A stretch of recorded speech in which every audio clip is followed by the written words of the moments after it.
Tindak pidana korupsi dapat digolongkan menjadi 7 jenis pidana korupsi dan 1 menghalang-halangi proses penegakan hukum, yaitu 1 merugikan keuangan negara, 2 suap, 3 gratifikasi, 4 penggelapan dalam jabatan, 5 pemerasan, 6 perbuatan curang, 7 konflik kepentingan dalam pengadaan, dan menghalang-halangi proses penegakan hukum.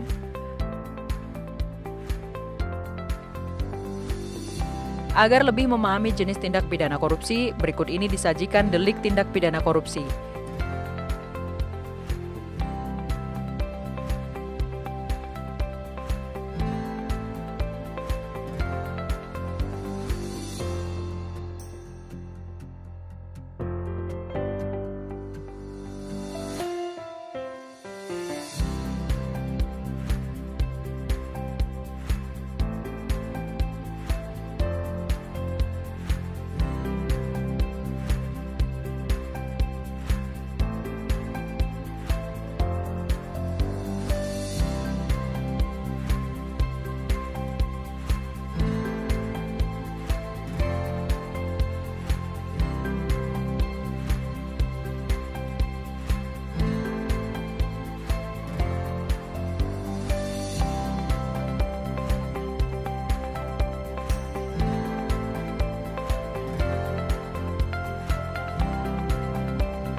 Dalam upaya penegakan hukum terhadap perkara tindak pidana korupsi, terdapat beberapa tahapan dalam sistem peradilan pidana, dimulai dengan tahap penyelidikan, penyidikan, penuntutan atau pemeriksaan di pengadilan tipikor, dan eksekusi putusan pengadilan tipikor.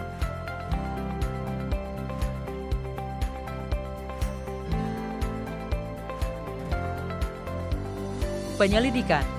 Di dalam KUHP, penyelidikan didefinisikan sebagai serangkaian tindakan penyelidik untuk mencari dan menemukan suatu peristiwa yang diduga sebagai tindak pidana guna menentukan dapat atau tidaknya dilakukan penyidikan menurut cara yang diatur dalam KUHP.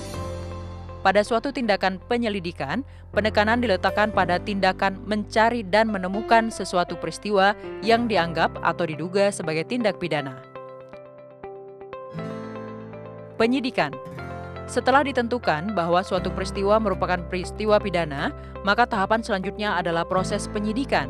KUHP mendefinisikan penyidikan sebagai serangkaian tindak penyidik dalam hal dan menurut cara yang diatur dalam KUHP untuk mencari serta mengumpulkan bukti yang dengan bukti itu membuat terang tentang tindak pidana yang terjadi dan guna menemukan tersangkanya. Pada tahap ini, titik berat kegiatan penyidik adalah pada tindakan mencari serta mengumpulkan bukti, supaya tindak pidana yang ditemukan dapat menjadi terang serta dapat ditemukan dan ditentukan pelakunya. Penuntutan. Titik berat kegiatan penuntutan adalah menentukan apakah berkas perkara yang diterima dari kegiatan penyidikan tersebut telah memenuhi persyaratan untuk dapat atau tidaknya dilimpahkan ke pengadilan. Apabila penuntut umum berpendapat bahwa hasil dari penyidikan dapat dilakukan penuntutan, maka penuntut umum akan melimpahkan perkara ke pengadilan. Persidangan. Pengadilan yang berwenang untuk memeriksa dan memutus perkara korupsi adalah Pengadilan Tindak Pidana Korupsi yang saat ini terdapat di ibu kota provinsi.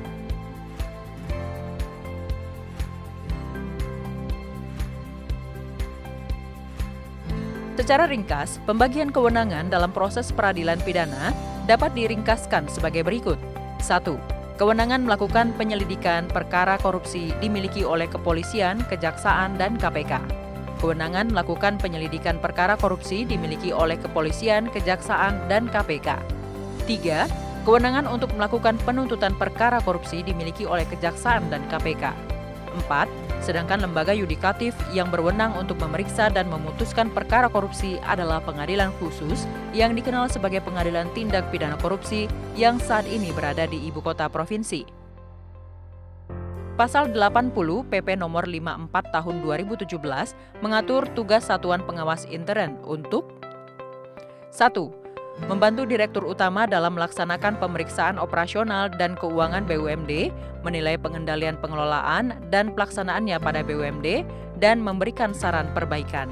2. Memberikan keterangan tentang hasil pemeriksaan atau hasil pelaksanaan tugas Satuan Pengawas Intern sebagaimana dimaksud pada huruf A kepada Direktur Utama.